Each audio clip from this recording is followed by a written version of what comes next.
조은석 특별검사가 이끄는 내란 특검이 윤석열 전 대통령에 대해 전격적으로 체포영장을 청구했습니다. 특검은 경찰의 출석 요구에 2차례 불응하고 특검이 수사를 개시한 뒤인 19일에도 출석에 불응했다며 이후의 소환에도 응하지 않을 의사를 명확히 밝힌 것이라고 윤 전 대통령에 대한 영장 청구 이유를 밝혔습니다. 어제 경찰로부터 사건을 넘겨받은 뒤 하루 만에 체포영장을 청구한 건데 특검은 사건의 연속성을 고려해 피의자 조사를 위해 체포영장을 청구하게 됐다고 설명했습니다.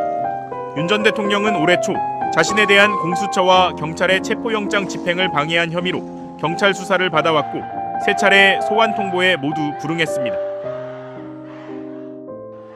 지난 5일과 12일에 이어 오늘 경찰의 3번째 출석 요구에도 윤석열 전 대통령은 경찰청사에 나타나지 않았습니다. 일과 시간까지 기다려보겠다던 경찰은 3차 출석 요구에 불응한 윤 전 대통령에 대한 체포영장 신청 등에 대해 내란 특검과 협의 중이라고 밝혔습니다. 윤 전 대통령의 신병 확보를 위한 강제 수사 방안을 두고 조은석 내란 특검과 소통하고 있다는 겁니다. 통상 수사기관은 3차례 출석 요구에도 피의자가 응하지 않으면 체포나 구속영장을 신청합니다.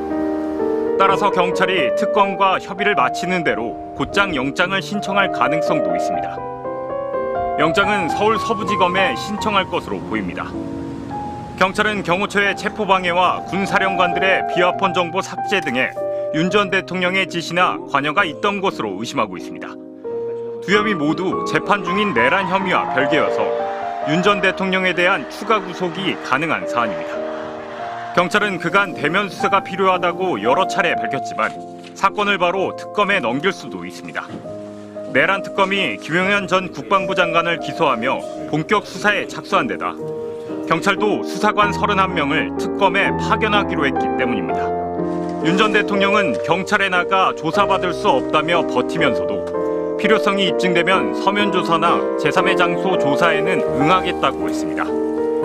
경찰과 특검 중 누가 윤 전 대통령을 조사할지는 협의 결과에 따라 달라지겠지만 강제 수사는 임박한 것으로 보입니다.